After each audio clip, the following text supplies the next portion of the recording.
Hello everybody, today we're going to be doing a series preview for the Carolina Hurricanes against the New Jersey Devils. So let's just jump on into this one. And the Carolina Hurricanes were a very good team this year. In fact, they were the second best team in the regular season, finishing with 113 points on the year, just behind the Boston Bruins. And then of course they went on to win against the New York Islanders in 6 games in the first round, whereas the other team, the New Jersey Devils, were also a really good team this year. They actually finished third in the league for overall points, 1 point behind the Hurricanes, so they finished with 112 points, as the Hurricanes ended up winning the division, but doesn't matter now at the moment necessarily, because the Devils ended up winning against the Rangers in 7 games in the first round. So we will get to see whether winning the division actually factors into this one with home ice and all that stuff. But having said that, what are some storylines to follow for this series? So the first one is going to be, will Timo Meier be able to come back in this series, and will he be alright? So last night the Devils played the Rangers in Game 7, and then Timo Meier just got absolutely lit up by Rangers defenseman Jacob Trouba.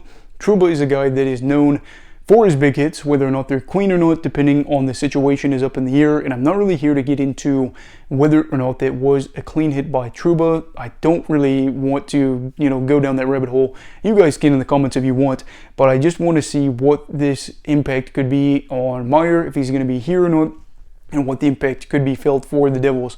Now, the first thing I will say is I can't seem to find anything about whether or not he will be or won't be available in this series, and we did see Meier return to this one after leaving the ice. And for Lindy Ruff, the Devils head coach, he didn't really comment about his availability, so I don't exactly know. But I do know this: while he did only score 1 goal in the first round against the Rangers, he put up a lot of shots and is a guy that is a strong net front presence for the Devils, and just in general for points of his career. I'd have to go back and look at other years to make sure that is reliable. But when you see a lot of highlights, especially from this year and last year, he's a guy that's going to score a lot of deflections. He's going to be a guy that just gets all of those weird goals down low, and that is good considering that the Hurricanes are a team that's really hard to get 5-on-5 chances against. But for Meier, it doesn't seem to matter. He's a 40-goal scorer, and for a guy like him, he's going to be a guy that shoots the puck a lot, so some of it's bound to go in. And I do think that he had a bit of bad luck. You're going up against Igor Shesterkin in round 1, so maybe he would have ended up with more goals. Tough to say, because again, it's one of those situations where you can only say 1 goal did go in. But as of right now, I do think that if he is out, while he didn't produce those stats you'd love to see in round 1, he would be a big loss, because who would you have? You got a guy like Vincent Trocheck that used to play for the Hurricanes, and he ended up not really getting any, or he's ended up in New York now, so you don't have him. Meier would be a guy, again, right here in this situation, where if you had him, it would be good for them. But yes, and I don't know why I said Trocheck there. He played for the Hurricanes, not for the Devils. Just totally spaced out here as we're trying to do multiple videos, but I do think that if Meier's out, this is a big loss for the Devils, as he was that big fish, as he was that guy that they wanted to bring in and see bring them closer to the Stanley Cup and to be a true Stanley Cup contender. I don't know though. As for the second question is, who's going to win the 5-on-5 battle? Or I should say I talk a lot about 5-on-5 play in this channel, for good reason, because that's where most of the game is played, and I think this series especially deserves talk about the 5-on-5 action.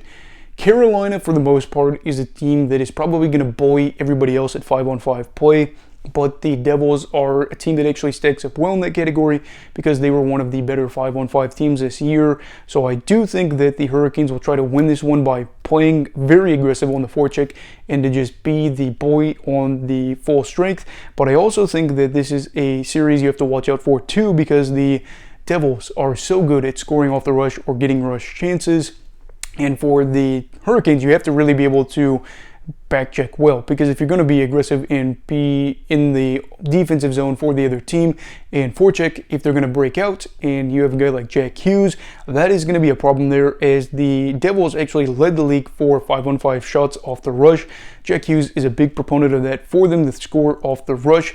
Luckily for Carolina, though, they are a team that plays that boring hockey where they're able to stop opposing players by playing gritty and doing whatever they can to make sure to limit opportunities. And while the Devils are loaded offensively, I do think this is going to come down to whether Carolina can handle this test, with some of their guys like Jacob Slavin being expected to carry the load in those defensive matchups, and he will have another tough test again for himself. But if the Hurricanes outshoot the Devils and they limit those rush chances, maybe the 5-on-5 battle will be enough to win them this series, but we will see about that 5-on-5 talk after this series is over. Now, the third question is, can Dougie Hamilton make his old team pay? This is a fun talking point here because Dougie did play 3 seasons with Carolina before signing a nice, fat, juicy contract with the New Jersey Devils. Now he gets the opportunity to play his old team for the first time with his new team in the postseason, and this looks to show why maybe Carolina would miss him or why they would have wanted to keep him if they had the opportunity. It's clear that Dougie is a good defenseman. He ended up finishing 4th in points for defensemen this year, just set a career high for goals, assists, points, and is a guy that I think would have got more talking points or would have got more recognition.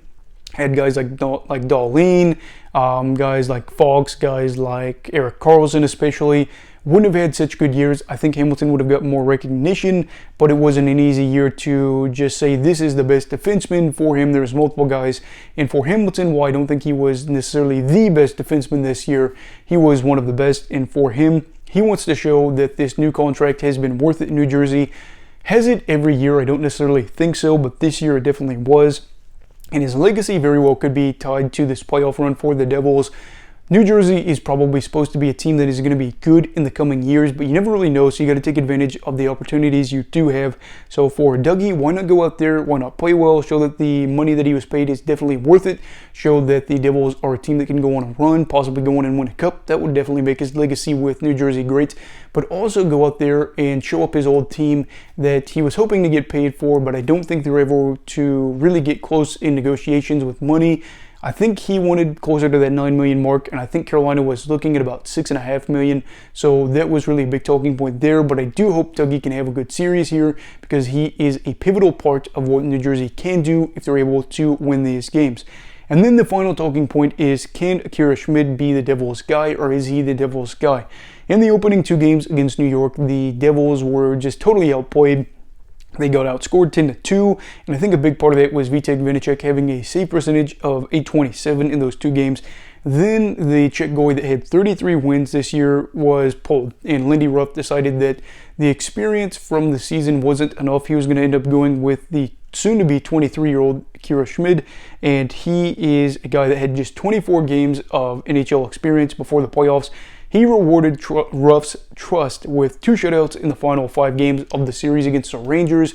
2 of those shutouts being in the final 3 games in that series finale. That was a good one there to have, considering that the Devils scored 4 goals, but allowing 0 is a great thing there too. But with the stakes being a little higher, should they really send the Swiss-born goalie, that's a tongue twister, into the crease for some more action? I think that, after all, the Hurricanes are one of the most experienced playoff teams in recent years, so they could pounce on the goalie early on, like they saw the Rangers pounce on Vanacek in the first parts of that series, so maybe you ditch him, right? Personally, I think no, as I think you go with the guy that's hot, not the guy that got you there. That's been a big sticking point here. A lot of people thought that Ullmark should have played in Game 7 for the Bruins. I do think that the decision to use Swayman wasn't necessarily a bad one, but some people really do get bothered by that, not me, as Vanacek very well could return in this series if Schmid plays poorly.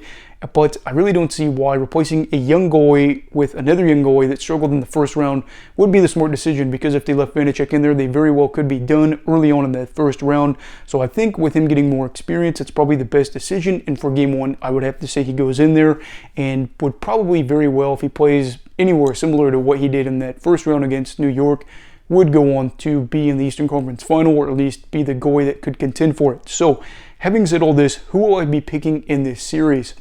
I will be picking the New Jersey Devils in 7 games. Carolina has a better goalie situation for this series, but I think injuries sustained to some of their forwards, that being Pacioretty, Svechnikov, Teravainen, are all hard for them to be able to, kind of fix things there and be able to score goals consistently. And I very well could see Carolina somewhat limiting New Jersey offensively and still it not being enough. If Carolina wins this series, it'll probably be the ugly games. And if New Jersey wins the series, it'll be the games where they're probably able to score more off the rush. And I think that the Devils would be more comfortable if they were able to score a higher amount, just like some of the teams we talked about. Carolina right now, the offense is not clicking as much as since Svechnikov left. That's unfortunate, but that is the reality. But who knows, maybe they'll get all the help they need. with some secondary scoring, some scoring depth down the stretch. We will see. But anyway, who are you picking in this series and in how many games? I'd love to hear your thoughts down below in the comments. Also, please make sure to like this video if you enjoyed it. Subscribe if you're new. Everybody stay safe. Have a great night. And you go off hockey, all right. Goodbye, Brigadiers and Brigadettes. This is your captain signing off. Have a great night.